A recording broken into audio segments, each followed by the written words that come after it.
Hello बच्चों, I hope आप सब अच्छे से होंगे और अच्छे से पढ़ाई कर रहे होंगे। आज हम इलेक्ट्रिसिटी चैप्टर का नेक्स्ट पार्ट पढ़ने वाले हैं, दैट इज इलेक्ट्रिक करंट। अब उसको पढ़ने से पहले बेटा हमें थोड़ी सी हिस्ट्री पता होनी चाहिए। तो बच्चों हिस्ट्री क्या है? हिस्ट्री में हम ये पढ़ने वाले हैं कि कुछ साइंटिस्ट थे जिन्होंने कॉन्ट्रीब्यूट किया था हमारे करंट और इलेक्ट्रिसिटी फील्ड में। तो इलेक्ट्रिसिटी का मतलब हम समझ चुके हैं, क्या होता है बेटा? Flow of charge. क्या पढ़ा है इसे हमने? Flow of charge.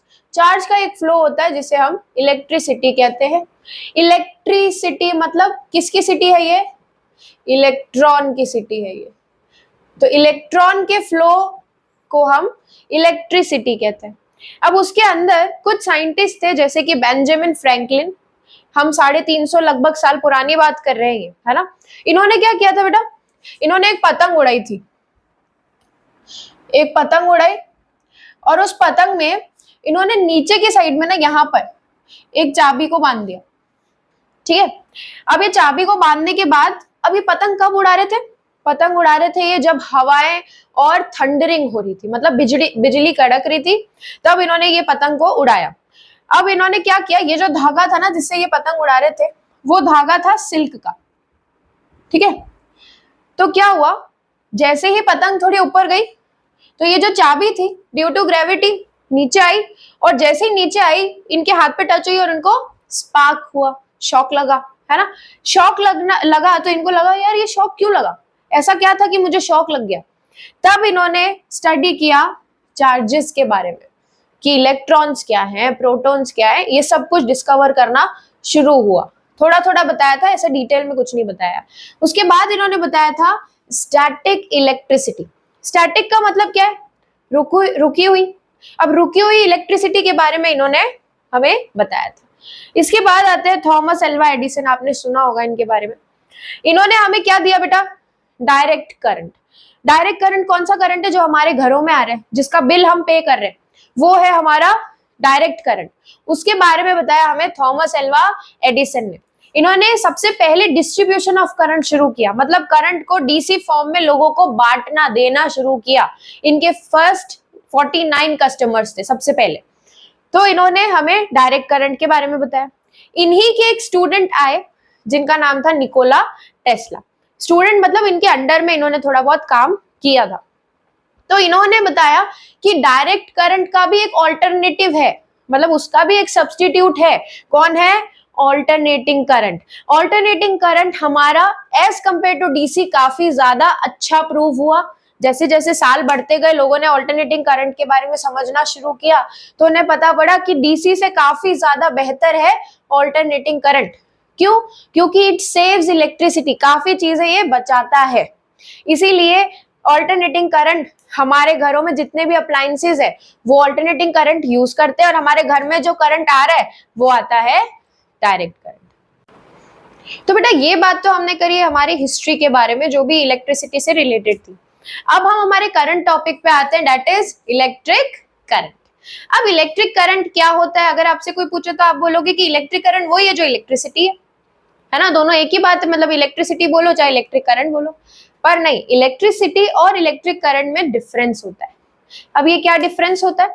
तो इलेक्ट्रिसिटी वर्ड में ना बेटा डेप्थ नहीं है, मतलब एक रॉ चीज है, हमें बोल दे इलेक्ट्रिसिटी फ्लो कर रही है। अब हमें कोई डेप्थ में या टेक्निकलिटी में हमें कुछ भी बताया नहीं गया है।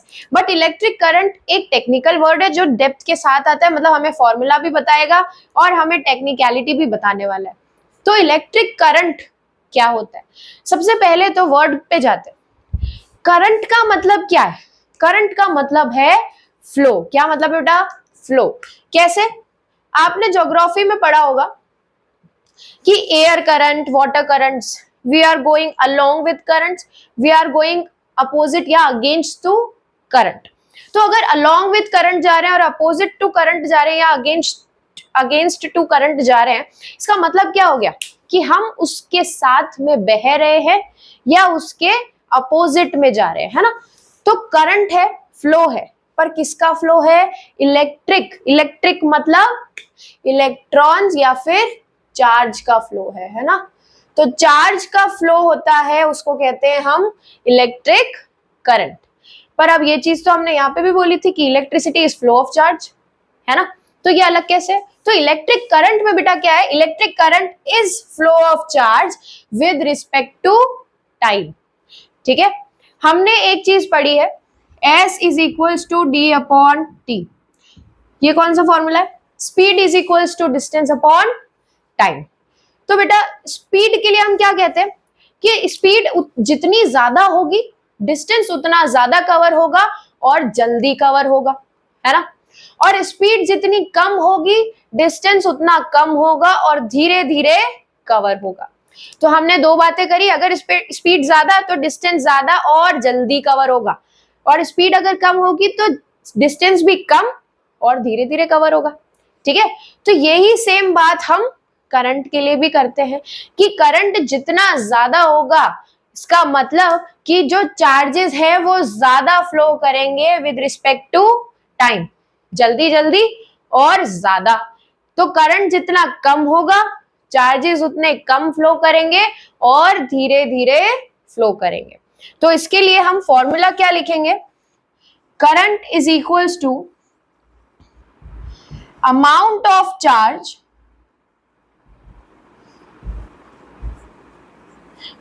Divided by the total time taken. ठीक है बेटा, मतलब करंट क्या है? हमारा total charge divided by the total time. Clear? अब हम ये जानते हैं कि अगर करंट को बढ़ाएंगे, हमने बोला अगर करंट ज्यादा है इसका मतलब जो चार्जेस है वो भी ज्यादा जाएंगे और जल्दी जाएंगे, है ना। जल्दी जाएंगे का मतलब टाइम क्या हो गया? कम। अगर करंट कम है तो चार्जेस कम जाएंगे और टाइम क्या लगेगा? ज्यादा। क्लियर? समझ आ गया? तो ये सब क्या है? करंट और चार्ज डायरेक्टली प्रोपोर्शनल है और करंट और टाइम इनवर्सली प्रोपोर्शनल है। मतलब अगर ये बढ़ा और ये भी बढ़ा तो डायरेक्टली प्रोपोर्शनल, अगर ये बढ़ा और ये कम हो गया तो इनवर्सली प्रोपोर्शनल। क्लियर? अब बेटा हम बात करते हैं इलेक्ट्रिक करंट की SI यूनिट की। तो सबसे पहले हमें यह पता होना चाहिए कि SI यूनिट का फुल फॉर्म क्या होता है। SI यूनिट का फुल फॉर्म क्या होता है? International system of unit. ऐसी यूनिट जो ग्लोबली सब जगह पर एक ही होती है, मतलब अगर करंट की कोई बात करेगा तो उसी यूनिट में बात करेगा। ठीक है, तो what is the SI unit of current? It is ampere. क्या यूनिट होती है बेटा? एम्पियर। और ये एक फेमस साइंटिस्ट के नाम पर रखी गई थी, आंद्रे मैरी एम्पियर। ठीक है, आंद्रे मैरी एम्पियर बहुत ही ज्यादा फेमस साइंटिस्ट है, उन्होंने इलेक्ट्रोमैग्नेटिज्म फील्ड में भी काफी ज्यादा काम किया है। ठीक है बेटा, तो आंद्रे मैरी एम्पियर के नाम पर ही इलेक्ट्रिक करंट की SI यूनिट रखी गई एम्पियर। अब इसके बाद एम्पियर के अलावा क्या क्या हो सकता है? तो हमें आ सकता है मिली एम्पियर दिया हो सकता है हमें माइक्रो एम्पियर भी दिया हो। ठीक है, और हमें नैनो एम्पियर भी दे सकते हैं, पिको एम्पियर भी दे सकते हैं। तो ऐसी यूनिट्स में भी करंट को मेजर किया जाता है, जैसे कि मिली एम्पियर, माइक्रो एम्पियर हमारी एंड्रॉइड वॉचेस में काम में आता है ना। कम करंट चाहिए तो उसके लिए मिली मीन्स 10 टू द पावर 3, और हमें क्योंकि छोटी यूनिट से बड़ी यूनिट में जाना है तो that's why we will write -3 ampere. तो 1 मिली एम्पियर में 10⁻³ एम्पियर्स होते हैं। माइक्रो में कितने होते हैं? 10⁻⁻6। नैनो में कितने होते हैं? 10⁻⁻9। एंड लास्ट पिको में कितने होते हैं? 10⁻⁻12 एम्पियर। ठीक है बेटा, क्लियर हो गया? ये यूनिट्स भी याद रखना, कभी क्वेश्चन में आपको दिया होगा कि इतना मिली एम्पियर करंट फ्लो कर रहा है तो आपको पता होना चाहिए आपको इसको कन्वर्ट करना है 10⁻³ में। ठीक है, तो बेटा अब हम हमारे फॉर्मूले में वापस आ जाते हैं एक बार। फॉर्मूला क्या था? I is equals to Q upon T means charge upon time. यहां से हमें पता है कि करंट की यूनिट क्या है बेटा? एम्पियर। चार्ज की यूनिट क्या है बेटा? कूलम। और टाइम की यूनिट क्या है? सेकेंड। तो हमारे पास एक क्वेश्चन आता है,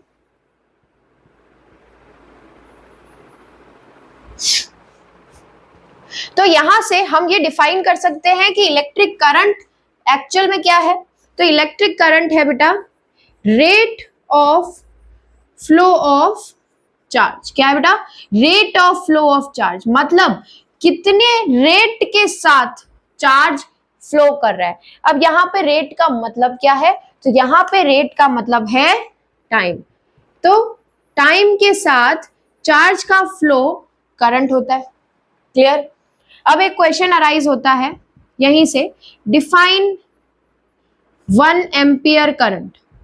क्या होता है 1 एम्पियर करंट? तो 1 एम्पियर करंट क्या होता है बेटा?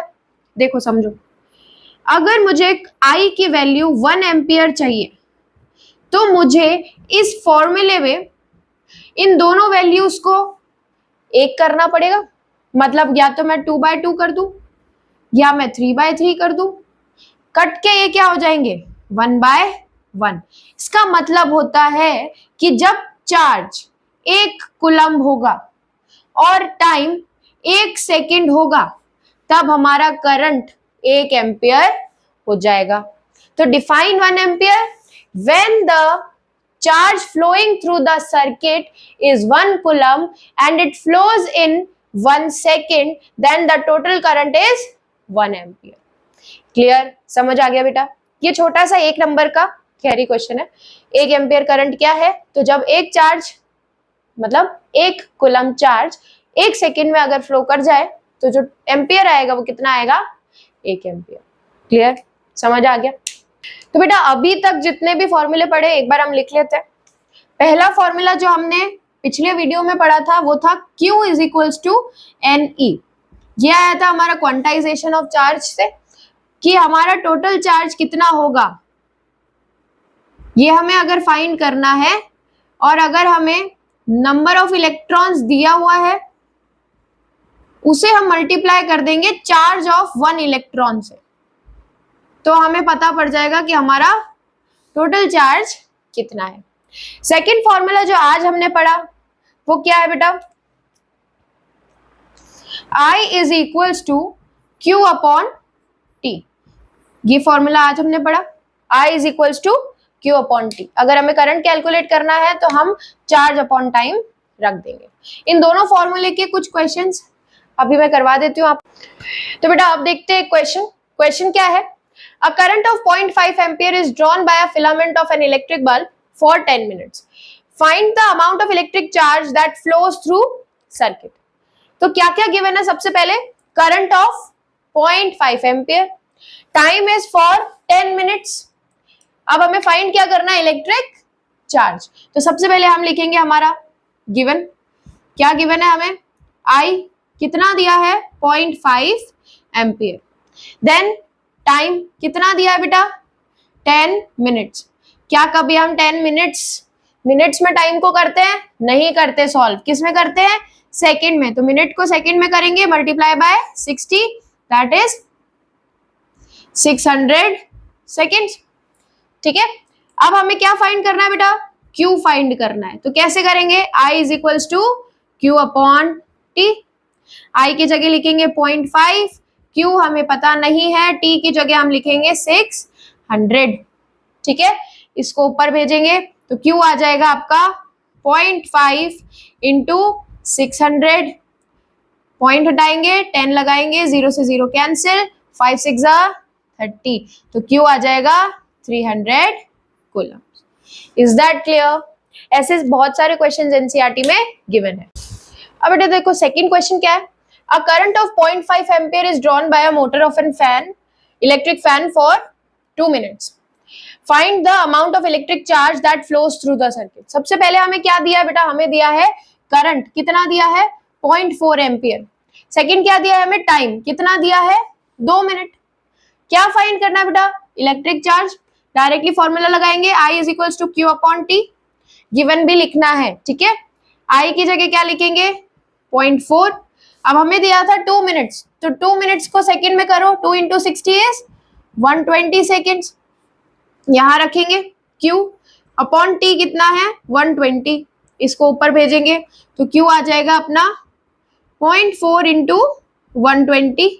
पॉइंट हटाएंगे, 10 लगाएंगे, 0 से 0, 4 12 48, तो कूलम इतना चार्ज हमारे पास आ गया। सेकंड क्वेश्चन क्या है? इसी में the amount of electron pass through wire, पूरी वायर में से कितने इलेक्ट्रॉन्स पास हुए, तो यहीं पे हमारा क्वांटाइजेशन वाला फॉर्मूला लग जाएगा, Q is equals to NE। यहां से हमें क्या निकालना है, amount of electron. Amount of electron क्या है, N हमें कैलकुलेट करना है। तो Q हमारा कितना आ गया बेटा, 48 इज इक्वल्स टू N हमें फाइंड करना है। इलेक्ट्रॉन पे charge 1.6 into 10 raise to power -19, ठीक है, इसे यहाँ डिवाइड में भेजेंगे। N is equals to 48 divide by 1.6 into 10 raise to power -19, point हटाएंगे, इंटू 10 कर देंगे, -19 यहां से ऊपर जाएगा प्लस का 19, तो 48 into 10 raise to power 19 plus 1 20 divide by 16। इसको सॉल्व कर लेंगे तो आपका यहां से आ जाएगा number of electrons. Clear to everyone?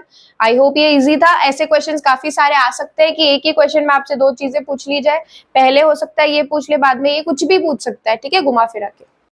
बेटा ऐसे ही कुछ क्वेश्चंस के लिए मैं एक अलग से वीडियो लेकर आने वाली हूँ जिसमें हम न्यूमेरिकल्स करेंगे, that will be based on electric charge and electric current. उसके लिए स्टे ट्यून्ड और फॉलो कर लो और अच्छे से पढ़ाई करो।